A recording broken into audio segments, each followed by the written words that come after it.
everybody know that we're here? Does everybody know that we're live? Does everybody know that we are doing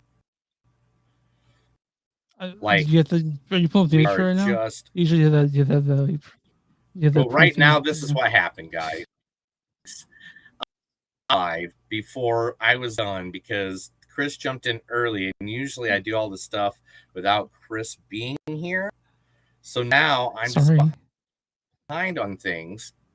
Because I me just, and Chris started talking because I like talking. Yeah. I like talking to my buddy Yeah, Chris. Yeah, and that you just got happens distracted. sometimes. So I'm just fixing everything real quick. I'm getting everything done, and then I'm going to do the beginning of the podcast song right here when we're on the video. Right there.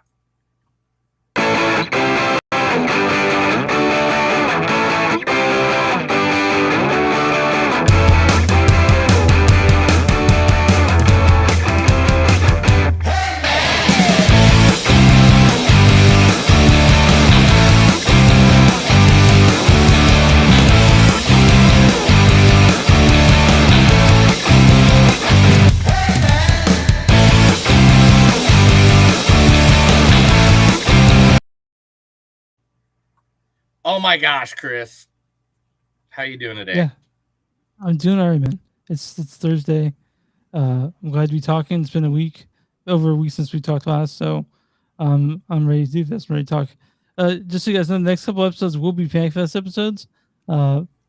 We are doing this one, and we'll do on shorts, and then we may have an interview coming up next Thursday. So yeah, stay we might tuned have for an that interview one. coming up, and we might put another regular movies in there because me and Chris are movie fiends.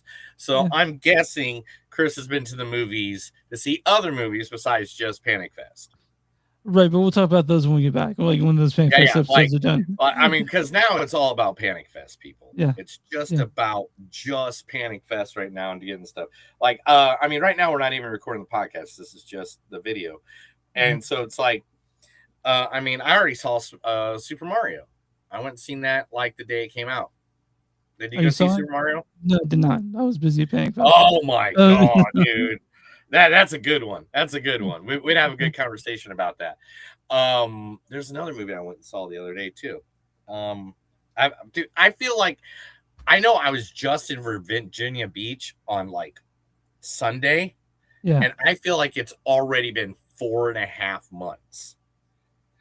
Like that's I literally do. I living in an RV and traveling, guys, and this is the last thing I'll say before we get into our wonderful episode about everything Panic Fest. Every day is a job. You know those days where you wake up and maybe the dishes are piled up and the laundry's piled up and you're like, fuck it, I'm just going to sit on the couch and veg out and watch TV. Mm-hmm. That doesn't happen when you live in an RV. So you're ready to get back to like a place, like a dwelling where you're stationary, right? Like where also living in an RV, nobody tells you it's like being in a boat when you're like our size. Yeah. Because like every time I move, the whole thing waves. Like, look at this, Chris. All right, look at the camera. Yeah, okay. All I did was wiggle my hips. That's all I did. But you're also a super tall guy, right? Like you're what, 6'2", 6'3"? No, I'm just 6. I'm just 6. Okay.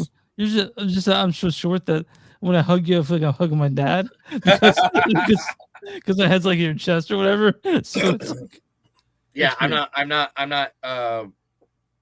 What song was that? Where it's like 6'3", 6'2", finance. You know, whatever. You know what song? You listen to that kind of stuff. I don't. I don't know which song you're talking about, so maybe I don't. You do too. You listened to it the other time I was there. You're like, oh my god, listen to the song, and I was like, yes, and I was like, okay, because you do that awesome other. What the heck is going on? Sorry, my microphone is I think got a little messed up from not using it in the last 2 weeks. Okay. Anyway, there we go. I'm trying to fix everything so everything's beautiful. All right. All right. So today, guys, everybody that's watching, there's a few of you. Oh man, 15 people already on here. Nice. So guys. So what we're going to talk about is we're going to talk about the Panic Fest movies. We got how many of them? 5, 6? Six. We're talking about. There are some that I was not able to send to Neil because they're still protected by on studio. So we'll talk about those as those come out. But these are ones that we're able to see and you will see soon enough, I think. But these are ones.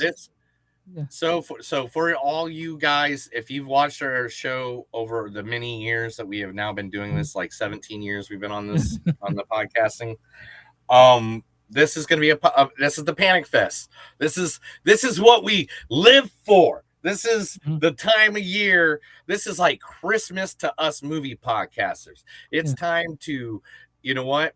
We're going to put we're going to change that background. Bam. Oh, that's 2025. Nope. Bam. Panic Fest.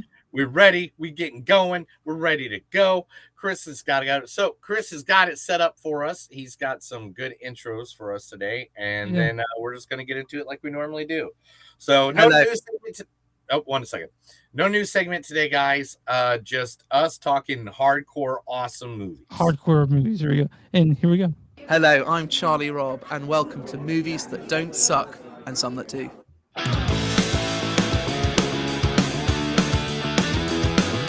It's a show by Chris and Neil with all great movies. They are the real deal. We watch them all, so you don't have to.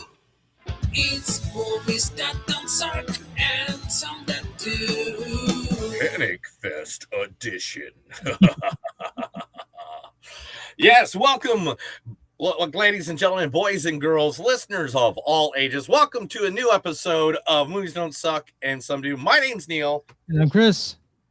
And it is Panic Fest 2026 edition. Now, I did not have the wonderful chance to get to Panic Fest this year because, as if you've been listening, I've been traveling on the road like the wild man I am across the United States. But Chris here did get to go to fucking Panic Fest. I go there every year. That's my Christmas, dude. Like we will tell you favorite time of year. I'm like, that's me, Greg from Nightmare Junkhead. But yeah. Who's that? Greg from Nightmare Junkhead. Nightmare Junkheads. That's another podcast, guys. You can check out. Yeah, that's basically the house podcast of them. That's Patrick Ray, good friend of the show, Patrick Ray. We talked to him about we talked to that guy on the podcast. Remember that one? Yeah, totally. Tim Kenton, co-founder of Panic Fest. Yes. So Chris has had a lovely time at the wonderful Panic Fest. He saw 904. How many movies did he see altogether? 16. He saw 16. And that's movies. Not including the shorts I saw. So like closer to 25. Yeah. I saw a lot of shorts. A lot of shorts. Yeah, shorts. But I saw like shorts. Yeah. I mean, I'm wearing no shorts right now. So what the Chris? Yeah. I got to go to Panic Fest this year. I go every year. Neil was in Virginia Beach and dealing with all kinds of shit. Next year though, Neil hopes to make it. Yeah. Definitely. And maybe we'll go to something up here in the Northeast. Maybe I can invite you up and we find a movie festival up here in the North. What goes on in the Northeast? I don't know. Maybe I can tell you, Panic Fest is one of the best genre fests in the world, not the country. The country, it's not the world. So, yeah. Panic Fest is absolutely great, and it's also so basically, guys. Usually, let's go through the movies we're going to discuss today. We don't have any clips or anything like that, due to the fact that these movies are made from coming up actors. This ain't Hollywood. This ain't Paramount didn't have nothing to do with this. Universal had nothing to do with this. These are people making their own money in their own studios, making some good movies and good content. So we will go through the movies right now of ones that we will be discussing. Now, in order, we'll be talking about Buffet Infinity. Yeah. which is a movie about two fast food chains pretty much fighting, or two food chains fighting. We'll tell you more about it when we get to it. Then we got Demonetize. Just Demonetize. Demonetize. I kept on mispronouncing. I'm going to mispronounce all of that. Which is about ghost hunters going into an old into an old building. We'll talk about that here in a little bit. Then we got wrong one. Landlord, which is basically like a vampire owns a freaking apartment complex. We'll get into. I got to talk about that, and we will here in just a moment. Following Landlord is then we'll be talking about Loner. And that's actually Charlie Robb. The guy that the clip from is that guy. Yeah, the guy that you just heard at the beginning of this podcast, Charlie Robb, is the guy that we'll be talking about, and that is a vlogger goes into the wilderness to live there. We'll talk more about that here in a second. Then another interesting movie this year I can't wait to talk about is good old Assets and Liabilities. This movie, I don't know. It's a guy who basically wanted to relive his youth, goes to the skate park, and shit happens. We'll talk about it. And it's all full tea here in a little bit. And last but not least, a movie that is all in Spanish, which I'm guessing that's why Chris didn't want me to do it. He was watching out for me because I hate the subtitles. But I did quite enjoy it, and we will talk about it here as the last movie of the day, and that'll be Don't Sleep Alone, which is after her father's suicide. A She person goes down. suffers from paralysis, and it all gets crazy. It all gets crazy. It's going to be crazy nonsense. I can't even tell you how much crazy nonsense everything is. Chris, tell everybody where they can find us before we give the advertisement for our favorite festival in the world. You can find us all on moviesonsilk.net. We're at facebook.com/Movies on Silk Podcast. We're on Instagram, Into This Podcast. We're on Blue Sky, Movies on Silk Podcast.social.bsky. We're at Patreon, patreon.com/Movies on Silk. You guys want shirts or merch, go to TeePublic, search Blackwood Productions. You'll find shirts there, or go to bonfire.com, search Movies on Silk and Something I Do. You'll find shirts there for their faces and stuff Neil's made. Also, if you want a sticker, send a message to one of our socials, or send an old-fashioned email at moviesonsuckpodcast@gmail.com. We'll get that sent to you free of charge. I'll send you a couple. Make sure you put one up at your local dive bar. Also, anywhere from podcasts from Movies Don't Suck and some that do. We really appreciate you guys listening. And Neil, let's talk about our favorite film festival. Yeah, so let me give you the ins and outs of it, guys. So if you haven't listened to a Panic Fest episode before, let me tell you what Panic Fest is. Panic Fest was founded in 2013 by Screenland Theaters and Downright Creepy. It's celebrating its 14th year this year. Premier genre film festivals in the world, held at the historic Screenland Armour Theater, which is one of me and Chris's favorite places. I think I have the outside. Do I have the outside? Is that the outside? Yeah, the outside right there, up on the page right now. But it's a venue with over 100 years of cinematic history. The festival offers an immersive experience across multiple screening, ranging from large auditoriums to more intimate viewing spaces. Audience can attend in person or stream the festival nationwide through the Eventive platform, making the Panic Fest accessible to horror and genre fans. So, like right now, most of these films, you can go to panicfest.com and you can watch these. Yeah, panicfilmfest.com, right? Yep. Over here. It's right behind everything I'm reading. Panicfilmfest.com. Panicfilmfest.com they have a lot of the movies up there they can watch. Even some of them that me and Chris are about to talk about, the full features. All right. They have a packed lineup each year, including 35 to 45 featured films, 75 to 85 short films, and a series of live events such as podcasts like ours, panels, and filmmaker Q&A sessions. Now, recognized globally, Panic Fest has earned major accolades, including being named one of the Movie Maker magazine's 25 coolest film festivals in 2024, as multiple honors as one of the best genre festivals ever. With a focus on bringing together emerging filmmakers, established voices, Panic Fest continues to build a passionate and inclusive community centered around the love of horror, thriller, and the genre of storytelling. So experience Panic Fest in person or online. You can go to panicfilmfest.com, like we just said, or you can literally go to it at the Screenland Armor in North Kansas City. This is one of me and my one of my favorite theaters. I've ever sat in it my entire existence on the planet Earth is right there. And they just bought film. They just bought 70mm projectors, so you can see giant prints of Sinners. They did giant prints of one about to another, and they keep on doing that throughout the year. So this is a place where you go to, and you can tell the people there love movies, and that's why I go. That's why Panic Fest is also awesome, because people that go Panic Fest love movies. If you love movies and you want to go hang out with people with movies, Panic Fest is the way. But at that, we have kissed the ass of Panic Fest so much so far. Yeah. How about we actually do what we do and let's talk movies? What's up, Buffet Infinity? Directed and written by Simon Glassman.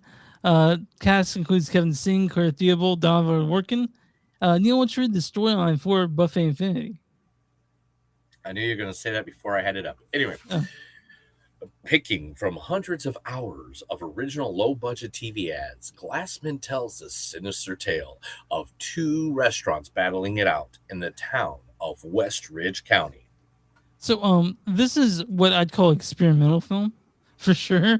This is not a traditional film in that sense, but it is insane. I will say that. It is something else. It is insane. This is like, when have you ever like accidentally turned on Faces of Death at 3:00 in the morning and go like, what the hell am I talking? What the hell am I watching? What's going on here? Yeah. That's what this movie is. This movie is all about being like just completely insane. It's an insane movie. So it looks like you're channel surfing, basically. That's the movie. Like, it's like you're channel surf, like back in the 19, like back like, if you've ever been at home at 3 p.m. like 2:30 p.m. on a Wednesday, and you're surfing channels, that's what it's like. Oh no, this is like 2:30 in the morning, bro. Okay. 2:30, yeah. All right, let's just get that one out of the way. Yeah. But yeah, I'm not gonna lie. I have like ADD like a motherfucker. So like this movie was okay. I can catch it. I was catching the things as it started going. Because there's a story that's happening amongst the commercials, and you got to kind of figure it out. Yeah, and the description does not do justice to actually what it's actually about. Like that part you had to sort of figure out by yourself. But it talks a little bit about that. But this originally started out as a short, but then Simon, he apparently he had so kept much adding shit to it. Yeah. I'm just gonna say he just kept adding shit to it because that's the only way you could get longer or bigger in this movie. Like this movie, there's like 5 different storylines going on through these commercials. Yeah. And then like at the same time, there's like a religious group that's taking over, and they might have something to do with the Buffet Infinity. And then they kidnapped Jenny. I don't know.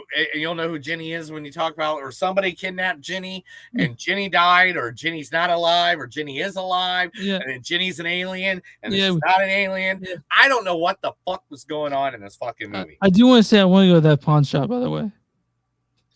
Oh yeah. Oh, is it Ahab? Or is it Abib? Was it Ahmed? Ahmed's, yeah. Ahmed's pawn shop. I want to go there so bad. We got the stuff. Yeah. Goddamn. We know the world's coming to an end. Please still come in and buy stuff. So I had 5 friends over to watch this one. No, me, I guess 7, including me. Leah. We were watching this, and we kind of had an idea, but we still had no idea. And it was this is a very funny film too. It's very, I laughed a lot. I got the guffaws quite a bit in this one, and it's definitely worth your time. 9 minutes. 9 minutes. It's a movie that, seriously, if you got stoned and watched this, you'd have no idea what was going on. And then if you go back and watch it again because you're stoned, because you had no idea what's going on. You still have no idea what's going on. It's a good movie. It's fun. It's entertaining because it adds another thing to the playing field. This is like I almost want to compare it to VHS. Yeah, I kind of okay. But the VHS segments are longer. Okay, so these are just literally like 30-second commercials. Yeah. So there's a movie kind of like this called VHS, which was a couple years ago. It was at Panic Fest, in fact, like back in 2021, maybe. And VHS was like this is a bunch of vignettes, but this one's a lot different because this looks like television, where VHS was just like YouTube video kind of things. But this movie itself is, if you guys get a chance to see this, imagine at some point you'll come across Buffet Infinity, maybe on a streaming service, maybe theatrical. You will. It's very unlikely you see a movie like this. You know, like it is. This is like a one in a lifetime movie. This is like one of those like. I don't know if you'll ever see anything like this again. Yeah, and I'm going to try to get in touch with the filmmaker on this one, see if we can talk to him. I would love to. I would like, because I got questions. Yeah, and we want answers. I got questions. I got some questions. Like, so was the religious group really take the owners of the Buffet Infinity? Yeah, and it or were they just incorporated together? And was the guy who's flying and beating up the money? Yeah. Because he kind of looked like the money guy, the super expensive money guy, kind of looked like a zombie from They Live almost. There's also like some legit spooky parts, like the black dots. I was starting to get like kind of like covering myself up, like they're watching me. Yeah, self-conscious here. What are the dots about? But yeah, this is it's Buffet Infinity. It's a very Panic Fest movie, I'd say. Like if you're at Panic Fest and you see Buffet Infinity, you're like, okay, yeah, this belongs at the festival. And right, yeah. So yeah, that's Buffet Infinity. You guys, this is exactly. Do we give a rating system on this? I don't know if we do that. I think we say we just like. You know what? What? I say we do give a rating system on. Okay. This. Okay. All right. All right. And this is the way I want this rating system to work. Okay. Because the creativity of a lot of the movies that we're about to talk about, very creative. It's about the creativeness. Yeah. And this isn't about Hollywood expensive sound effects, special effects, stuff like this. This goes in the writing and the creative. So I still say we go on the 5 scale. Okay, 0 to 5. 0 to 5, but we're not comparing where this is the Panic Fest 0 to 5. Or we can do 0 to 10. I'm more the fact that we sort of use a thumbs up or thumbs down sort of thing, because I again I don't want to give anything a thumbs down because do you want to do a thumbs up, thumbs down? I don't know. I don't want to do that to artists that are just trying their hand out into the art. Okay, fair enough. Let's just say we liked it or didn't like it. That or not for all me. Right. Liked it okay. or yeah. I'm gonna say I like this. I love this. All right, yeah. All right. So this is like that's what we're gonna do. All right. So you can cut that whole part out here. Yeah. 5, 4, 3, 2, 1. All right, Chris, let's do this. For this year for Panic Fest, let's do a dislike or like, because I feel like we've been really nice to some of these artists. And there's some movies, I'm not going to point any out about anybody wandering in a garage anywhere, but I'm not going to point out any movies. But I think this one, we're just going to have to give a positive. Either would we rewatch this? Would we watch this again? Or would we suggest this to someone? So we're going to give a dislike or a like. Chris, dislike or like on Buffet Infinity? I liked it. I liked it a lot. It was very, very fun to watch. I agree. I'd watch it again. I'd watch it again, dude. It might be annoying to some people. I'm not going to lie. I'm not going to lie with how it changes, but because it literally is like 60-second, 30-second commercials, 15-second, then all of a sudden some aliens and some dots, and then Hercules, and then I think Medusa pops up at some point. I mean, it gets weird. It gets weird. Yeah. But if you can do it, and the thing is, you're the one that has to put the puzzle together. Yep. They don't just spoon feed it to you. Which is great. You have you got to watch every commercial, and you're going to get something different every time. This is a movie that you can rewatch over and over if you can get used to it, because you're going to pick up different.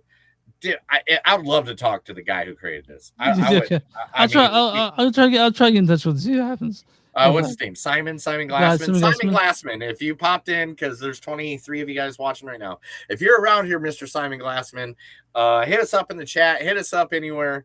I would love to ask some questions about this movie, because I enjoyed it, but damn, dude, am I confused about everything. Yeah. Now you were actually, was this like a sold out arena for this one? I saw this through a screener. Because you didn't even see it in the theater there. No, it was hard to, because it was plenty at other times with the things that I already had to. Like that's the only crazy thing about FanFest is that the movies play at the same time. You have to choose. You know what I mean? You have to choose, and this. But you know what? We forgot to talk about, Chris. What's that? Have you ever wanted a burger so big that it just keeps going? Oh, dude. Like, hey, everybody, I'm Guy Fieri, and we're rolling out looking for America's greatest diners, drive-ins, and dives. And Buffet Infinity is that. Yeah, I want to see Guy Fieri's talk about Buffet Infinity. Yeah. He'd go and be like, give me fuel, give me fire, give me da. But that movie is just weird. Yeah, so guys, go see Buffet Infinity if you can. I imagine a few film festivals, and a lot of these don't have the distribution yet, but they will. And I can't wait for you guys to see Buffet Infinity. Yeah, Buffet Infinity is a good one. We must move on to the next movie of the evening. Chris, what's the second movie we're going to talk about?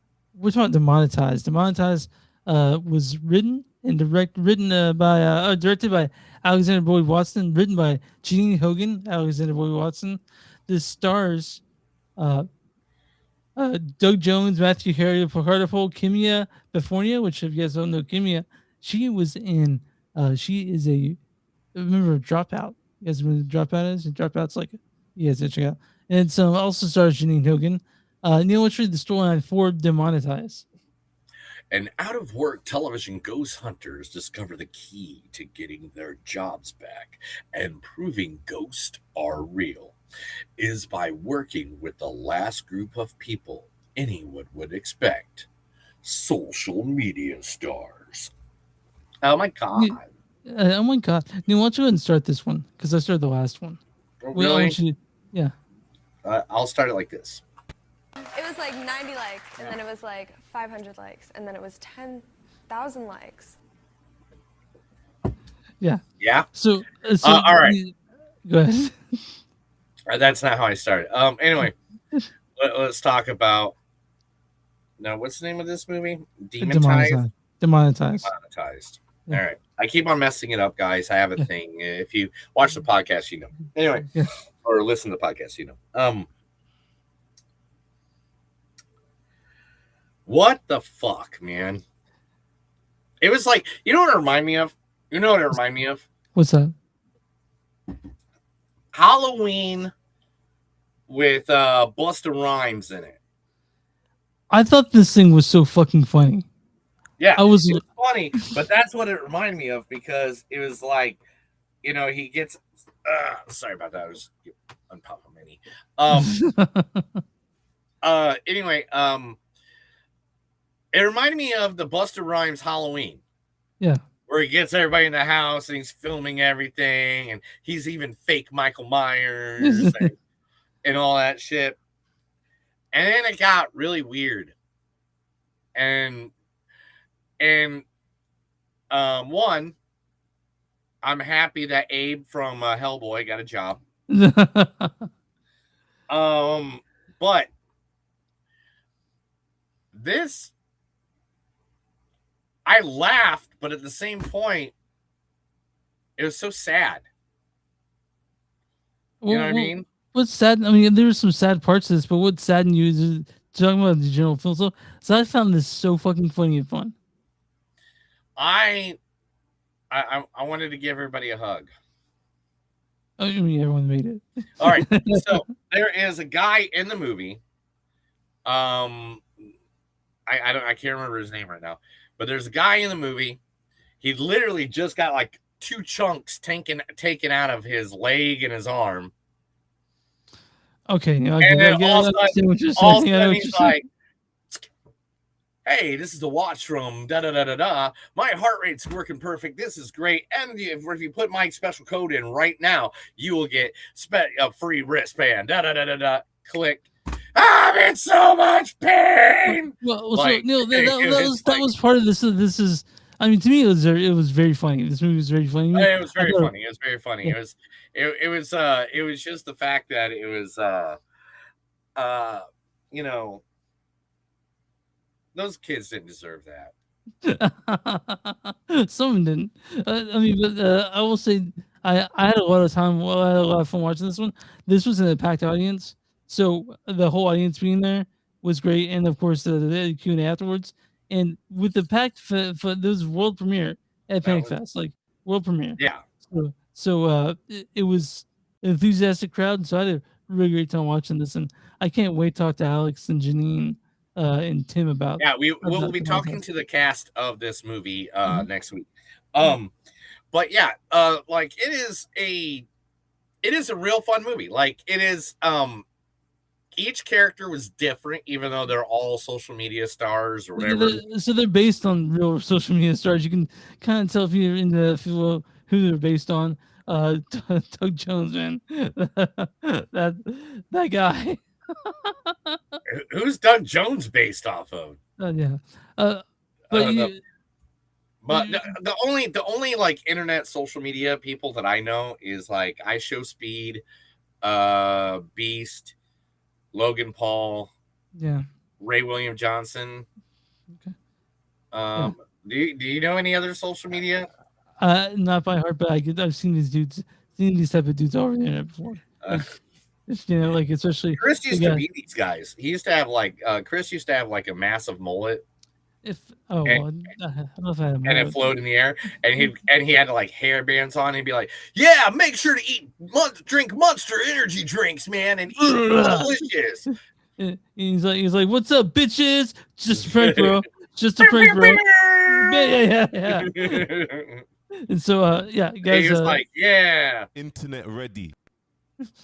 I do think that this one will find its audience, and I think that we'll see it show up somewhere pretty soon. The montage is very fucking funny. I had a great time hilarious. watching it. It really was, and like I can't wait to talk to these people. The way that each person dies, and I mean, it's a horror movie. I don't know. Is that giving a spoiler away that people die? I don't know. What's considered a spoiler anymore? That's you guys. There's like 27 of you guys watching right now. If anybody can tell me what a spoiler is anymore, except for giving away the ending of the movie, because I've been yelled at for like, "Oh yeah, this part where this guy gets slashed up is awesome," but I didn't tell him the characters, and the guy yelled at me for giving him a spoiler.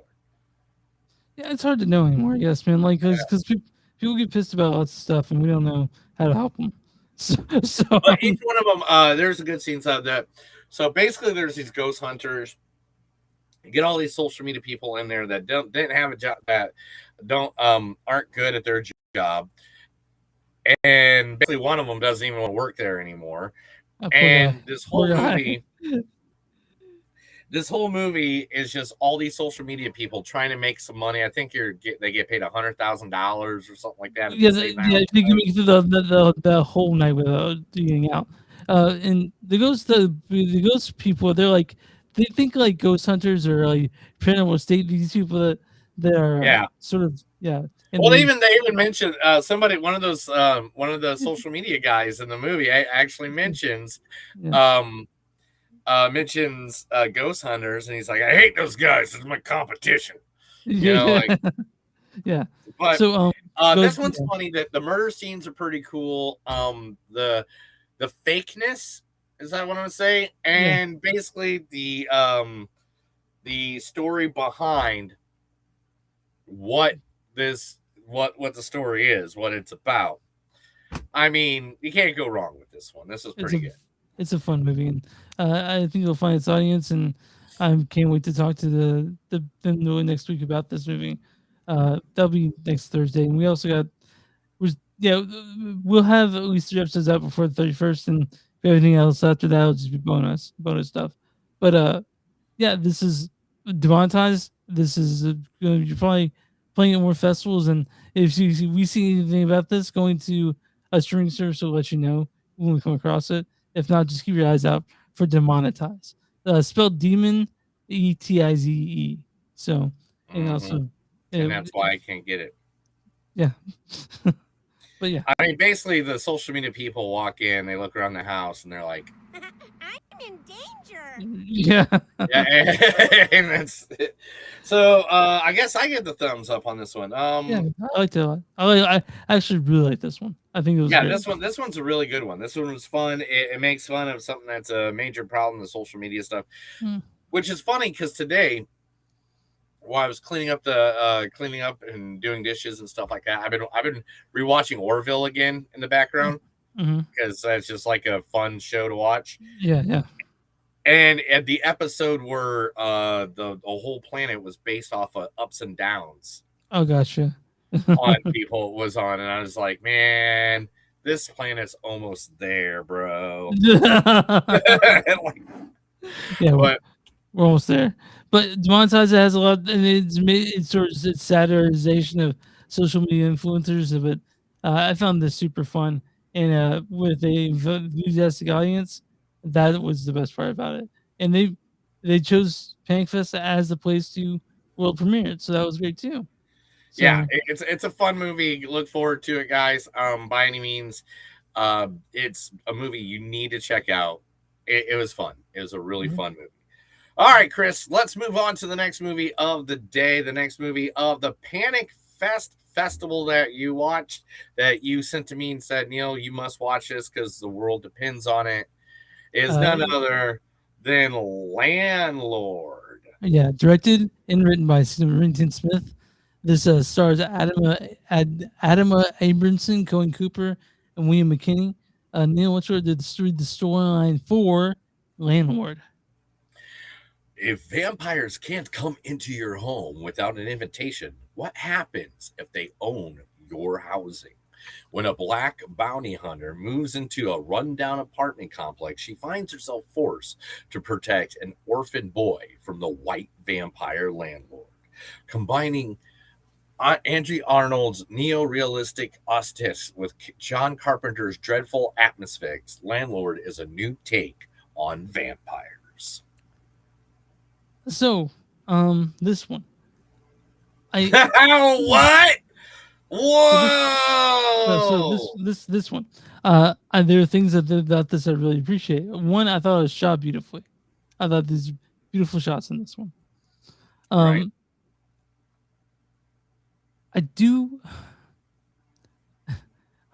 think there were shots that may have taken too long. Lots of just sort of sitting there staring, I there are parts of this I really liked, but there are parts of it that didn't quite. All right. Get there. Here. I'll get this. I got this. You're pedaling around, and I don't give a fuck. All right, let me do this. All right. The idea alone that screenwriter Remington Smith came up with, that a vampire owning. Give me 1 second. I'm gonna mute my mic for a second. 5, 4, 3, 2, and then I'll count to 5, and then I'll just start that over. Okay.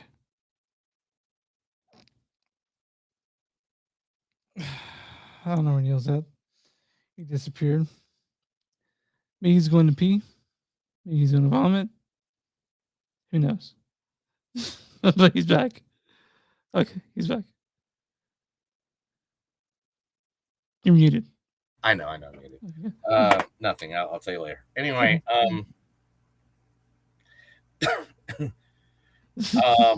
But so yeah, I went huff pass. No, just kidding. Okay. You ready? I don't even know what's going on right now. Just give me 2 seconds. Just give me 2 seconds. All right, cool. I was like, "Is he okay?" Like, what's going on? I had to take care of something. It was the best way to take care of something. I got to take care of. Okay. All right. Anyway, 1, 2, 3. All right. So let's talk about director, screenwriter Remington Smith to come up with the idea that vampires,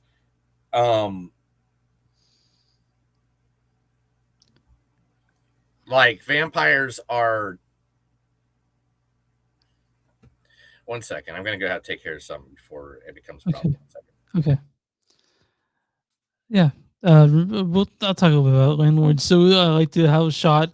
I liked the actors in it. I do think it took a little long to get to the point. Not like the idea itself. It's like, it follows basic vampire lore. Can't go out during the day. You have to be invited inside. But what happens is you're invited inside? You have to be invited inside if you actually own the place, and that's sort of the conceit of this movie. It starts out, but I'm not quite sure exactly how all this fits into the movie itself. So, it was gory, it was fun, but it's hard now. But Neil, I want to hear Neil's thoughts on this one.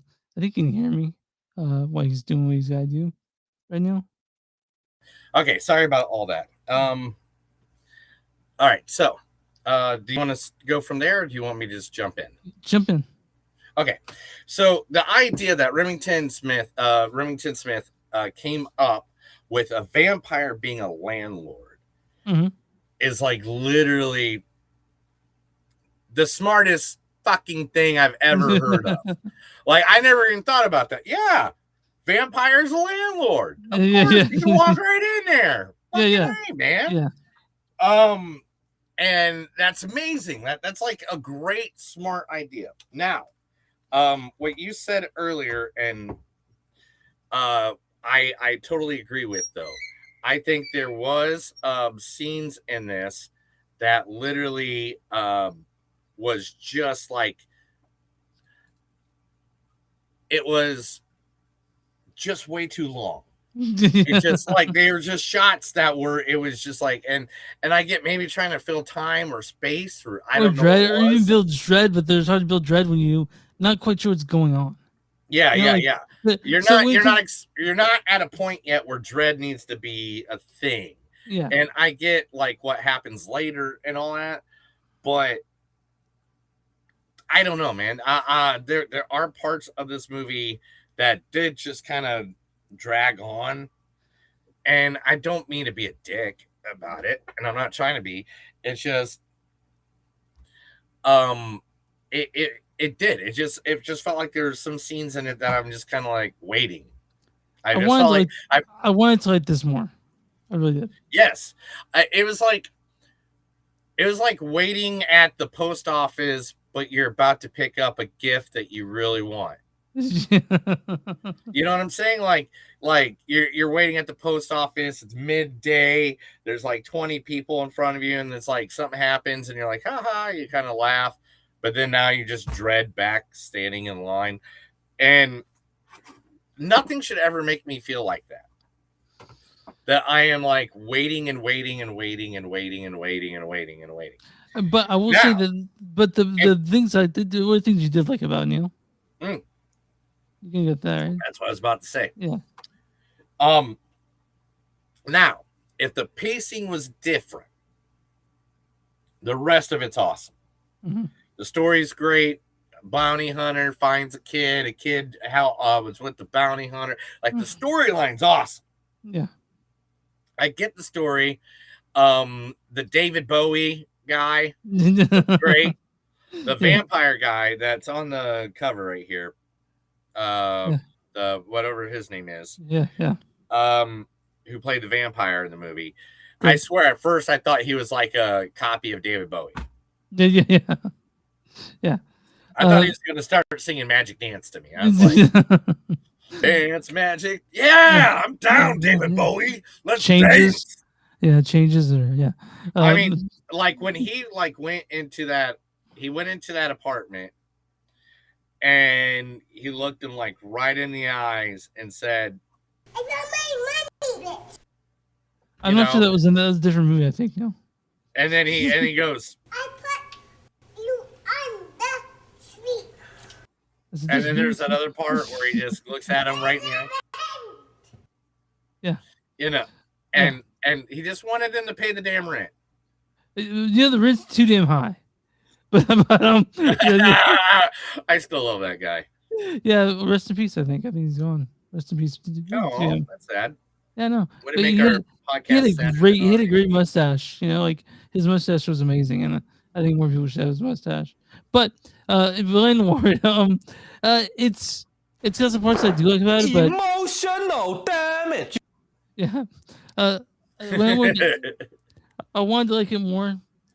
If you're a big vampire person, I think you'll find things like about this, but the pacing had issues. One of the things I do really like about it is the way the cross looked when they were showing vampires. I want cross, that thing. The crucifix, yeah. The eyes that look like they came straight from like the boogeyman from WWE, like straight. Like there's a lot of things in this movie I do like. When it got going, it did get going. It did get going. At the last 30 minutes, I'd say it fucking just kept going. Yeah, the last 30 minutes are the best of the part of this movie. You're like, okay, this pays off. Like that's a really cool part of the movie. The last 20 minutes, 30 minutes, but it took a long time to get there, and that's I guess my biggest complaint to it. Like honestly, a little bit they could trim this down. This movie's an hour 31. They could have made it hour 15 and made it a bit tighter, and I think we would have a movie that moves faster. I think. Yeah. But, and that's it. I think that's it. That's the only. Like I like the Hitman. I loved she was great. Yeah. The only complaint I have about her is like, does she own any shirts with sleeves? Yeah. I don't think she had one shirt with sleeves on the entire movie. But I liked how she felt.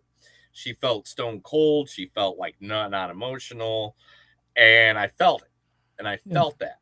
Yeah, I also felt the change in her. You know what I mean? Like, yeah. So she did a good job. The actors did a good job. It was a little long-winded somewhere. I'm not the one to do it. I'm not the director or editor.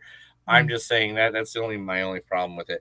But the movie itself, the vampires, the actors in it, the guy that's the guy that was the guy for the vampire was good. The kid that kid that played it, man, that mother. I bet you would see him in something. I bet you. I bet you. I bet you. So I kind of like. I bet you he'll be in a $1 million film soon. I hope so. Reese Smith, he's a. This might explain that he has made several documentary films for making a feature film, so that's where he comes from.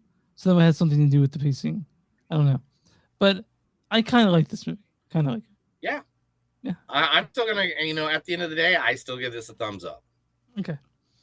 I still say people if you get a chance, go watch it. It's fun, and just the concept of what it is again. This is a reason me and Chris love Panic Fest. It's because things come that are original, and they're not the sequel of a sequel, or the remake, or the reboot, or the rewrite, or the redo. One of the big movies this year was a sequel for Frogman. Frogman Returns. One of the movies that was there today. So I hadn't seen Frogman, but Frogman Returns. Frogman. Yeah, I hadn't seen Frogman. What's Frogman? It's a movie, apparently. Frogman. Why is there a movie called Frogman that I've never heard of? Well, the sequel showed at Panic Fest, but I did not see this. I didn't see the first one, so I might check out Frogman, then go watch Frogman Returns. But that was at Panic Fest. 2023 Frogman. In 1999, a 12-year-old named Dallas Kyle captures footage of a mythical creature, Frogman. Oh my God! We'll get to that. There's a Frogman 2. Yeah, Frogman Returns is what's called. Returns is a sequel. Yeah. And it's a found footage movie. Yeah. Nice. So they go from a normal horror movie to a found footage film. And we're about to talk about found footage film. That's the next one, actually. We're talking about. Which one? What's the next Yes, one? we are. The next one we're talking about is, what's it called, Chris? It's called Loner. This stars Charlie Robb. Hello, I'm Charlie Robb. This is it's written, directed by directed also with friend Douglas Don. And I talked to this guy about this movie. You know, let's go read the storyline for Loner. An inspiring vlogger goes on a wilderness retreat to a cabin in the woods where he is held captive by an ancient natural force. So basically this, you've seen this stuff on the internet. I watch this stuff all the time where you see a vlogger, they go out to a cabin, they set up in it, they're super like, Watch me today as I make a wild guy steak with butter and a dead deer's head. Yeah. So basically that's what this guy is in this movie. And so it's a little divisive for some people. Some people, I saw some people, they said they didn't like it. I saw some people that did like it. And after I sat with this movie for a little bit, and after sort of digesting it and figuring it out, I come to really appreciate one. I mean, it was just like, man. Sorry about that whisper. Yeah. Dog barking? So, like, when you're out in the woods and you just quiet sounds in the background. So that's half of the movie right there. So yeah, there's and then, a lot wait. I'm not done. Okay. And then the next half of the movie is like, damn, nature, you scary. Yeah. So yeah, now, definitely this. Now a lot of people, Neil Wells, he compared it to me with certain ones. He's like, "Is this Blair Witch Project?" Which I don't think it is. I think it's no. Okay, so like at first I thought it was like Blair Witch Project, right? Like, and then when it got moving, okay, so that was like at the first 15 minutes of the movie. Yeah. And I was like, oh man, this is some like Blair Witch Project bullshit. And that's what I said. But then later on, the rest of the movie happens. Yeah. It's crazy. And then it just gets weird. And then Chris had this theory about like there's pages from a book that the guy had that they were coming to life in the woods, right? Yeah. So sort of like, so he carries his book of folklore along with him, and this isn't supposed to say in the film, but I felt like that this place in the woods that he gets a cabin at, it would manifest these things where before fauna from this folklore, this fake folklore place that doesn't exist into this area. So it would be invisible monsters. It'll be different, maybe like seeds or something like that. And that's what I sort of got out of it.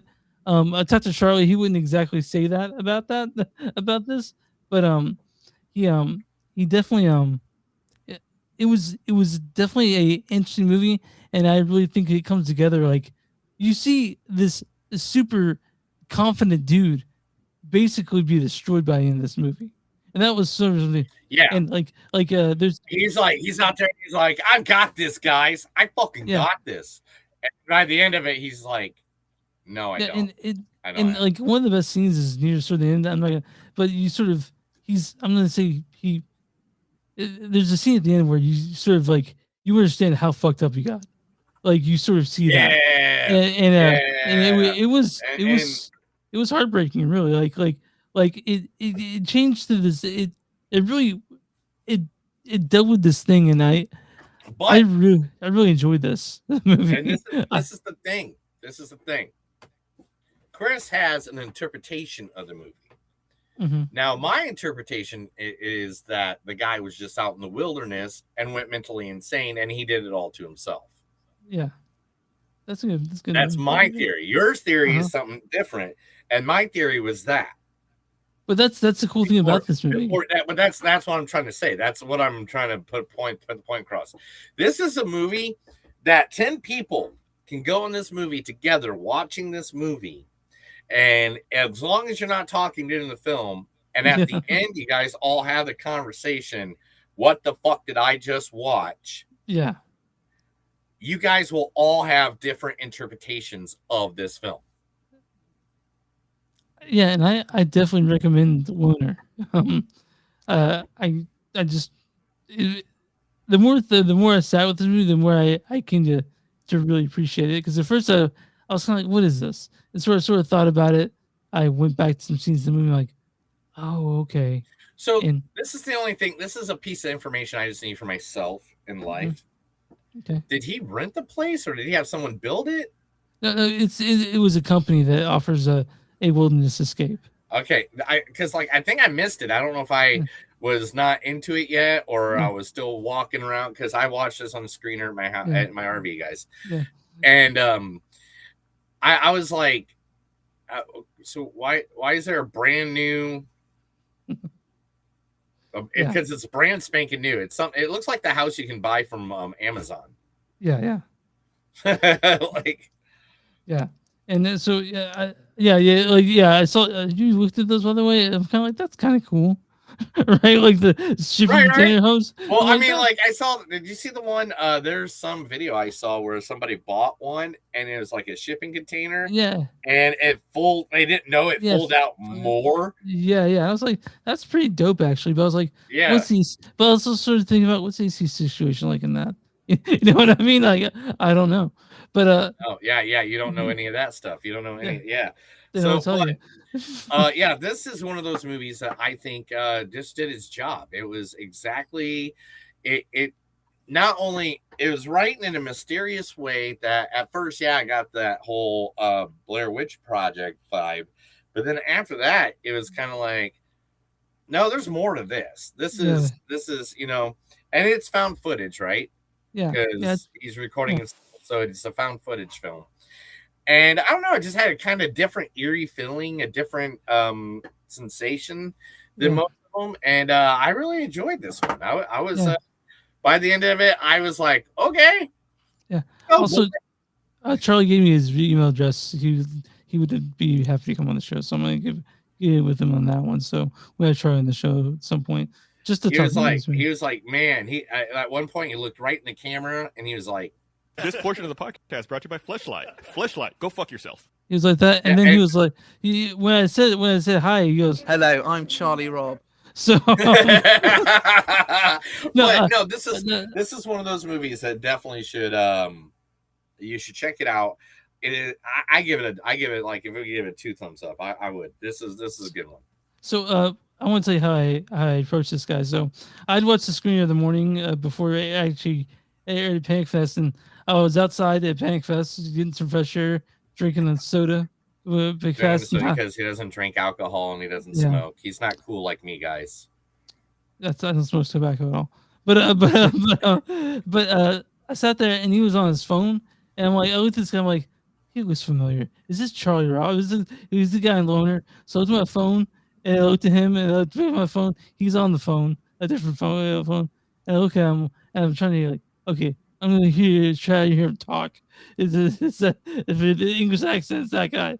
So I got close to him and they walked eyes and I'm like, he's like, he's like, hi. And I'm like, are you Charlie Robb? He's like, I am. I'm like, I just saw one. He's like, oh my God. And so we talked for like 15 minutes about movies, dude. Oh, nice.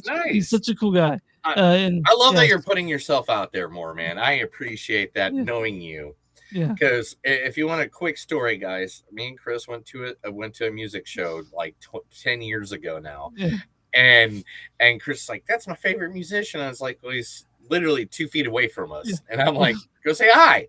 Yeah, and he's like, well, no, man, I got nothing to say. And I was like, he's your favorite musician. What the fuck you don't have to say? Yeah, he's one of John K. Sampson. And when we finally talked to him, he saw a poster with John K. XO. Oh, is it right behind you? It is right behind you, isn't it?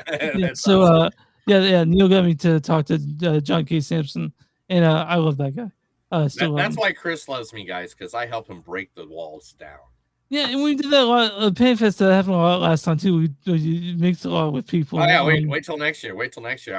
We're gonna be like going to people's houses and shit. Yeah, it's me again. Where it's gonna be insane. You better get some caffeine in you, brother. Anyway, so one of the things I want to do next year is that so this year at the Rewind Bar during the middle of the day, Saturday, they had a tattoos where they were giving PayFest tattoos. Like we get matching ones. We get matching ones. 100%. I have how many matching tattoos do I have with people right now? So I will definitely get a matching tattoo. You want to get a PayFest tattoo with another mother? Okay, all right, damn. Definitely. It's a date next year. Panic Fest, whatever. I don't give a shit if you want to get the witch. You want to get whatever matching tattoos of some sort next year. Boom, got it. That's a signed deal. Everybody signed, sealed, delivered. Okay. All right, Chris. What movie are we talking next? Don't Sleep Alone. Directed and written by. Oh, we're talking about Assets and Liabilities. You missed a movie. You missed a movie. Okay, Assets and Liabilities. What we're talking about next. This directed by acted, written, and starring Zach Weintraub. It also stars Zennia Salvanta and Justine Eister Weintraub. Let's read the storyline for Assets and Liabilities. Man, this is the longest one. I don't know why this is at 3 paragraphs. I was gonna try to cut it down, but okay. Everybody, I'm gonna take a lot of breath of airs here. Okay. All right. Zach is a suburban father haunted by the impending arrival of middle age as he juggles the demands of work, family, and the sale of an investment property. When his wife and daughter go away for a short trip, he seizes the opportunity to live out a day of his younger life. Less responsibility, self. A spontaneous encounter with a fellow skater feels like a victory until an unsettling connection between the two emerges. The two result in a forcible confrontation with his own brigand standing that shatters the illusion of Zach's carefree day and sends it spiraling into dark territory. So, this movie itself it's 62 minutes long, so it's really kind of like a long form of short. I'd say it's a short one. There are parts of this movie I really like, but you kind of feel like the main character is kind of pathetic. All right, man. All right, one. Okay. I don't need to relive my younger years because I'm 10 times awesome than I was back then. Yeah. And no matter, even though I had some cool stories and stuff like that, but still, I love me more now than I'd like that guy. Well, the guy used to be a skater. Now he doesn't even go. You know what I mean? And that's okay. He's a skater. Okay, Chris. He's a pretty good skater in this movie. Yeah, it wasn't bad. Great. That's great. That's great. Go skate a little bit. Yeah. But you're the one that gave some young kid a beer. You're the one that rolled him a joint. You're the one that said, I'll give you a ride home. So at that point, whatever happens is all on you, bro. As a guy reliving your youth for one day or whatever that was, at the point when you're ready to go, you go and be like, oh, I'm late for an appointment. Make something up.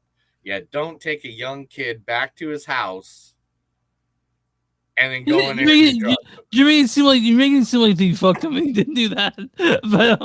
But I mean, you put your Michael Jackson glove down. you take the, but I mean, it got just kind of like it did get kind of creepy. That way. I do want to mention the very end of it. I really hope that he was drinking a lot of pineapple juice. That's all I'm saying. So there's 2 scenes in this movie that just like, I think that's what the whole fucking movie was for. Oh, to clean it up, you mean? Clean your mess? The clean your mess. We're not going to say more than that because I don't want to ruin it because that's what sells this movie. Yeah. Is the growth. There's also a time where like fingernail, toenail, something like that gets injured. Yeah. Oh god. And that's grotesque. Oh god, damn. And I love gore. I love me some good gore. I was doing this. Yeah. I was cringing like a motherfucker. I was like, what the hell am I even looking at? Yeah, because I'm like, that's terrible. That's something that I do. Like, take me to the doctor fucking right now. Like, there's no way. Like literally, I think my worst fear is breaking fingernails and toenails. Like, because in any movie, like what movie is the one with Kevin Bacon? Stir of Echoes. Yeah. There's a scene in there where the girl like goes and her fingernails pop off, and it's like I can never get that scene out of my head. That's what there's two scenes in this movie that we're not gonna tell you the other one, but there's a fingernail, toenail, something like that, like that happens. We're trying to give you not specifics because it's literally the 2 points of like, because the beginning of this movie is very cringy. It's very like, all right, come on, man. They definitely show the droll of, I guess, the community reality of having a child that you love, but not being able to do the things you did when you were younger, and then missing that. It's sort of, it definitely, when it talks about the nostalgia. Yeah, the middle age, I mean, I don't want to be 18 again. I can tell you that. But maybe 22, 23. I miss my body from when I was not necessarily like who I was. No, before my back injury, I really missed that body. I was doing some weird shit. I was trying to do parkour. I was trying to like. Dude, I remember the best shape I was ever in was when I was 19. I was working at a warehouse at the Lone Star Park. I was in the commissary, and I was fucking. I got a lot of attention from. Dude, I sling merchandise. I did merchandise truckings for Walmart. I worked in factories for. I was like a monkey, dude. That's why I was working cable lineman. I was like climbing up poles, like attaching wires, like it was nothing. Like I was like, we'll see Zach Weintraub is still in pretty good shape at middle age, but this movie it's literally about going down that nostalgia road, and then on top of that, it's about making mistakes. It's also about classism, a little bit about classism, a little bit about that, and sort of owning up to who you are at a certain age, and then the ending is about what it is. It's about cleaning your mess. So I kind of like this assets liabilities. It's definitely an experience to watch this movie.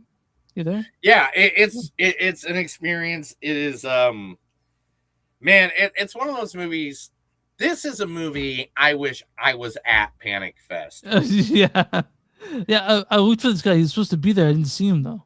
I tried to. I was like, Zach. Yeah, I didn't see Zach. I really wanted to get a picture with Zach, and then ask him what that really was at the end.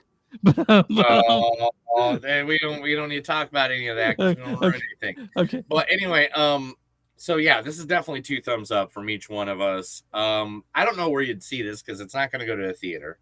It might be in streaming. It might come on YouTube. We'll see it. If it shows up somewhere, we'll definitely let you guys know. We'll give you the information because this is one to watch just for shits and giggles. Like have something on.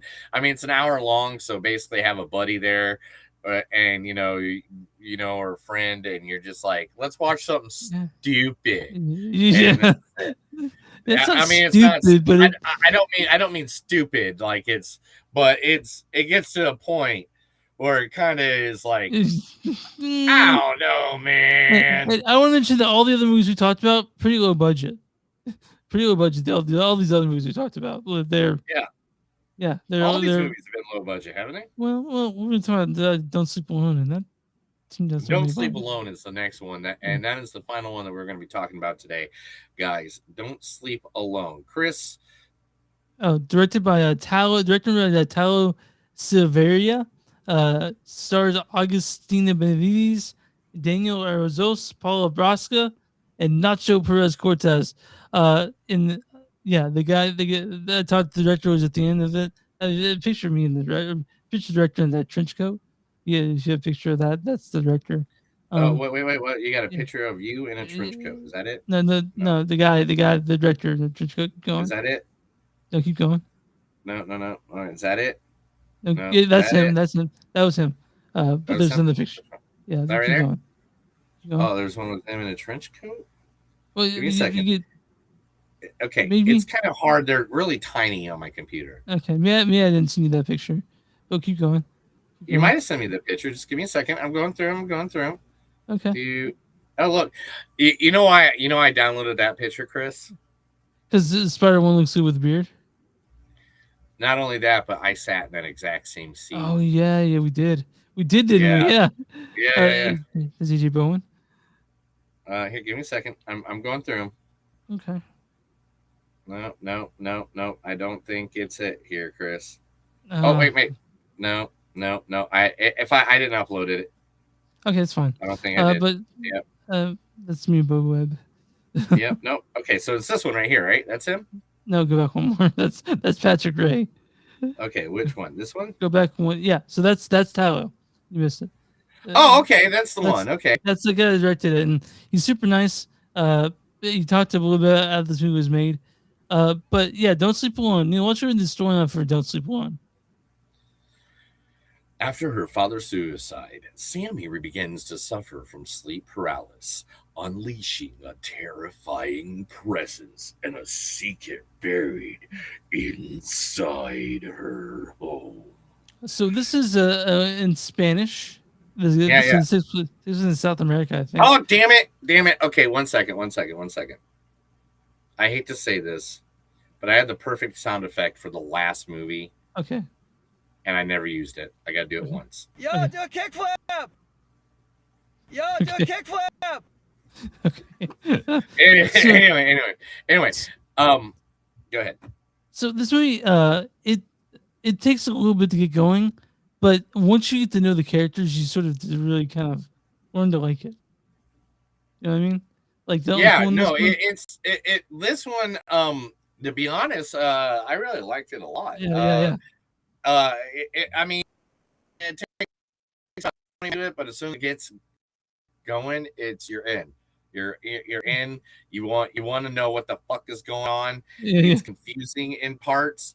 It's it literally, you're just like, you have no idea. You have no idea what to do, how to talk about it, what's going on, why who's doing this, and why who's no. I'm just kidding.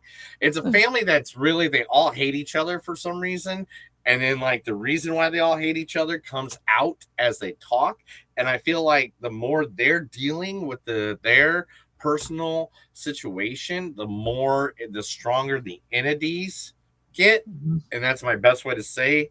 That, and then there's this huge epic final battle scene is the best way to call it, that goes from where all the family is taking on the master demon.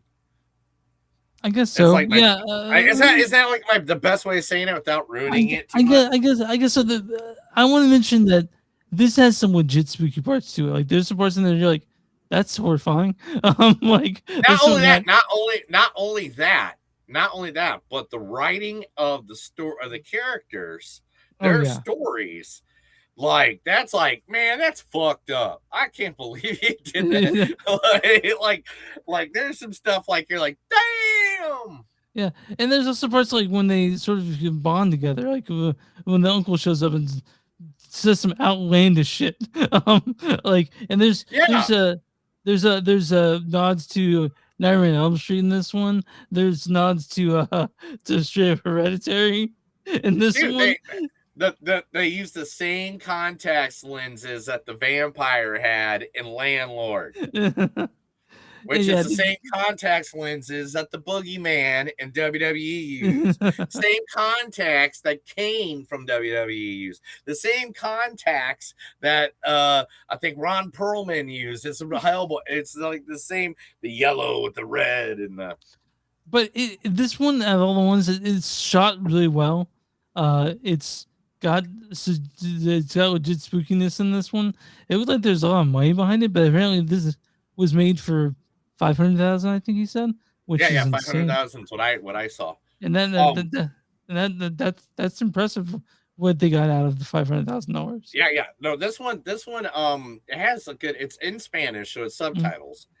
Just we haven't mentioned that once. Let's mention that right away. Yeah. It is in Spanish. It is subtitled. But if you really give into it and to put the phone down if you don't understand Spanish, if you do understand Spanish, hell yeah, man. I understand some Spanish. But so like I knew, when they're saying, certain things, but it was just like, man, this was a movie that it was good. I liked it. I liked the building of the events. I like their secrets in the family is the best way to say this one, because I don't want to ruin this one. I don't want to give too much spoilers. The other one was a 60-minute fucking film where it was weird, and we could spoil that a little bit. This one's about somebody dies, the family comes together, and they have to deal with the trauma after that. And it's everything from suicides and crazy ghosts to fucking old relatives, new relatives, crazy gardeners, crazy next door neighbors, crazy, it's like it's this combination. I mean, never have I ever seen a better happy ending for a banker in my entire life. And you got to watch the movie to know what that means, because I'm not ruining that for you. This one was really good. I could see this going up for some awards in like foreign film. Something like that. And I'm glad that you liked it, Neil. I could have seen something else that wasn't in Spanish, but I felt like this was a headliner. Is much talked about. It's a headliner for a reason. This one was the headliner for a reason. Mm-hmm. This was easily, by far, nothing against any other movie that we watched today. This is why I put this at the end. This movie was top notch, the best feature out of all of them. Okay. Because this one explored so many different levels of like anguish, depression, family. I mean, you relate to so many different parts of this movie because they made it so real. But at the same time, we're talking like about a demon guy that's popping out in the middle, but I mean, it all comes together at the end. And you know why, Chris, I love this movie so much? What's that? What's my number one thing on this podcast? Oh, well, rewatchability, and I can always see what's coming. I am one of the best at picking up everything foreshadowing. Mm-hmm. I did not pick up the foreshadowing of the end of this movie. It was a complete surprise to me. I thought it was going to be like evil floating demon woman. And that's not what it was. No, Don't See One was I liked it. I had for next to me. I fell asleep at nudge him, but I was like, I don't know how you fell asleep in this because it's captivating. It's Don't See One's really, really good, and I'm glad you liked it. I was a little nervous about you not liking it, but it's because your friend fell asleep next to you, and so you're like, Neil falls asleep at movies, so fall asleep during this movie.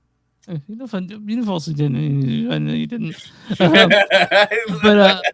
Neil, the reason why you fell asleep for a minute last year is because we've been up since 8 a.m. and went to sleep at 2. So, do you mean the guy that like was supposed to be my friend decided that he was going to run me ragged until I died? Well, I was trying to get those interviews done. Like there was like we can only do it at 8:45. I'm like, I guess that's when we're fucking doing it. Like we got up and we're like, I remember we went to go talk to the people from what was that one movie, the camp movie? What was it called? Marshmallow. We went to do that, and we're over here like getting ready. We're kind of trudging up there, like, oh my god.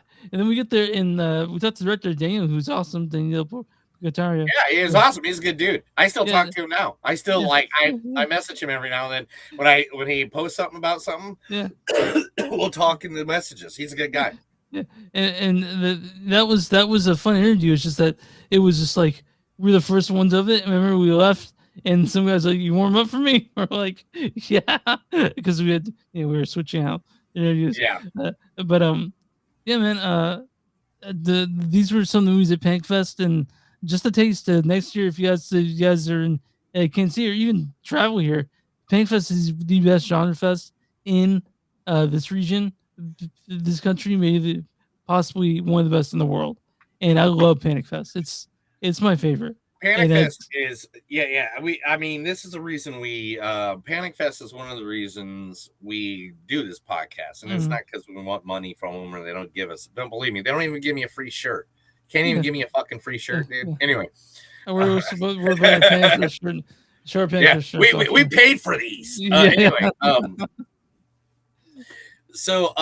my thing is literally that this Panic Fest is one of the best places to go to see a genre of horror films, new creators.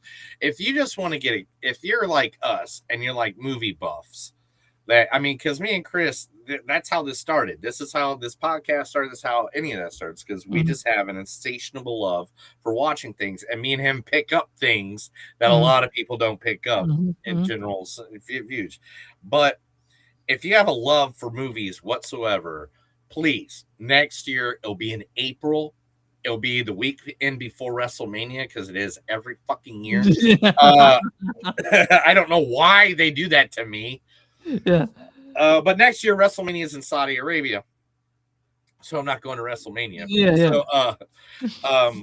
So anyway, but Panic Fest it's usually in early April, the first 2 weeks of April, and it is just fun. And if you get bored and you just don't want to sit in the theater that much, you can literally walk down the strip of little shops there and go to a restaurant, go to a bar if you want to get away from the theater for a second. Right there in North Kansas City, there's like 5 restaurants within 2 blocks. Yeah. I mean, there's a really great vegan ice cream shop called Sweet Emotion.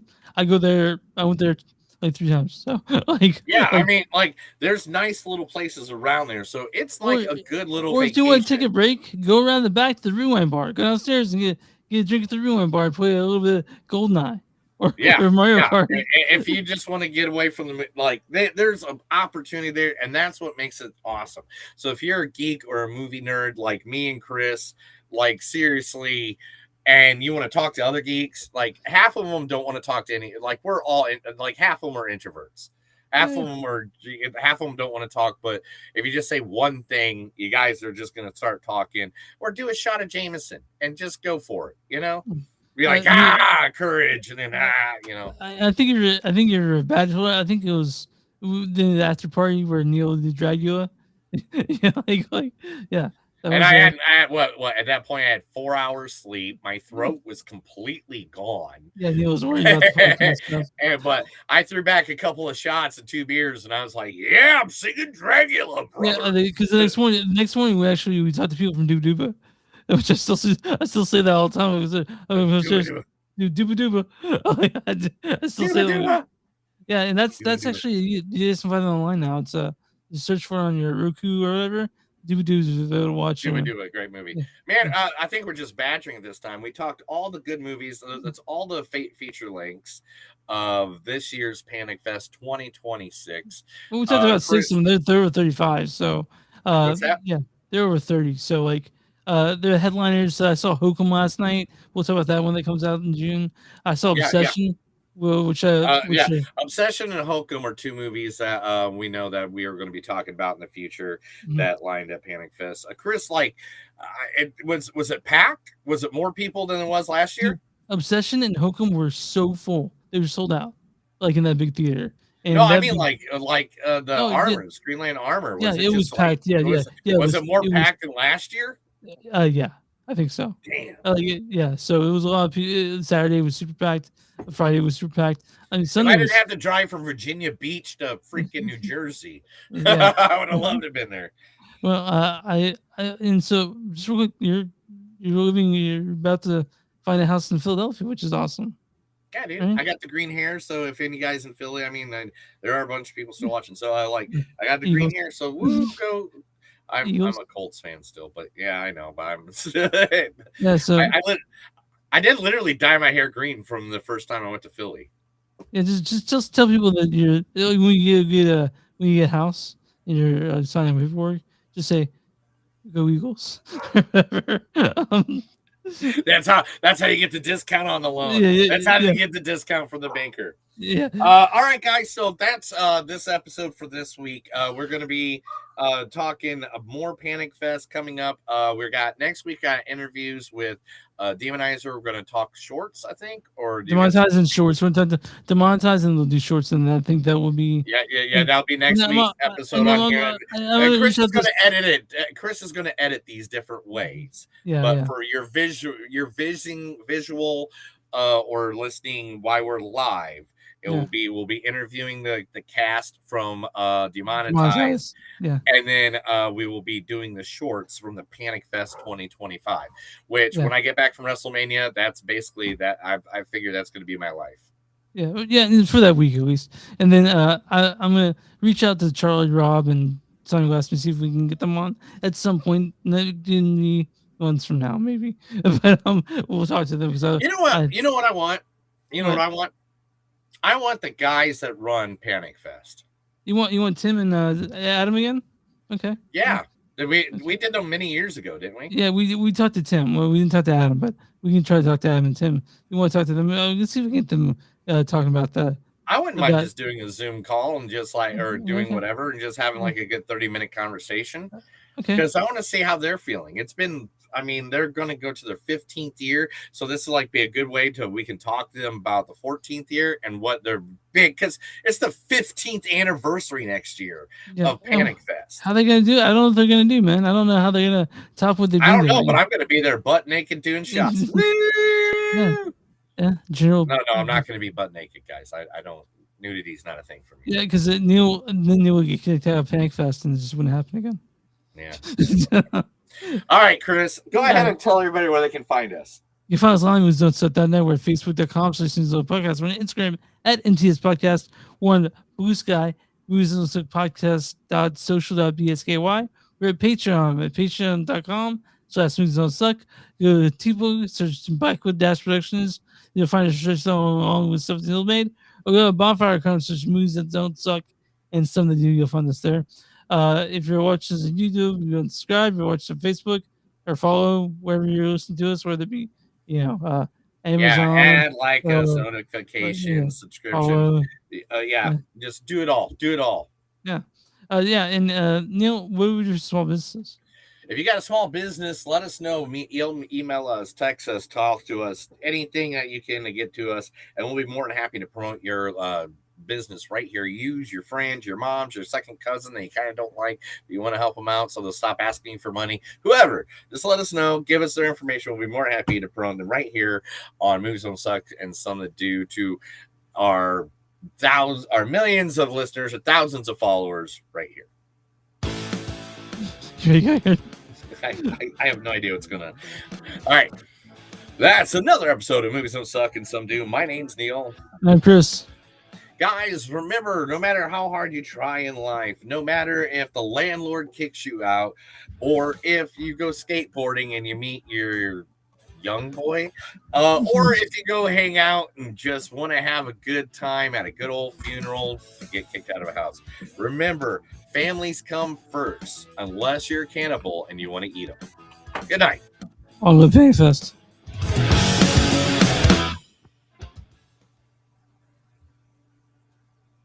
Hey guys, thank you for popping in, man. A lot of you popped in and out, man. This is the best our feed's been forever, too. By the way. Oh, dude, yeah, no problems whatsoever. Not one. I was listening to this forever. we weren't even not even once were we off. Yeah, because you're in the civilization now. like it's working out. Yeah, 20 miles that way is Philadelphia. 20 miles. Yeah. So like the distance of what, Gardner to Kansas City. Yeah. So, guys, next week we're talking to the director and the writer and producer of Demonetized. Stick around for that. That's gonna be really fun, and I really hope you guys can see that movie. It's a fun movie, and I'm trying to get some more people. But yeah, guys, thanks for listening, and we'll see you guys next time, right? Yeah, I'm gonna go to Las Vegas now. Yeah, I'm gonna go hang out. I'm gonna go see. I'm gonna go to WrestleMania. Neil, if you can get Joe Hinder to say, as Joe Henry lists movies on Sucking Something New, I will lose my fucking mind in a good way. I bet you I can. If I get a video, let's see, because he might do video. Yeah, we can still I can still do. Can you just to get the audio. All right. So anyway, guys, thank you guys all for watching. Thanks all. Keep following us, keep loving us, and we'll keep loving you. Just anytime you want to talk, let us know in the chat. All right, guys, have a good time. Have a good weekend. Love each other.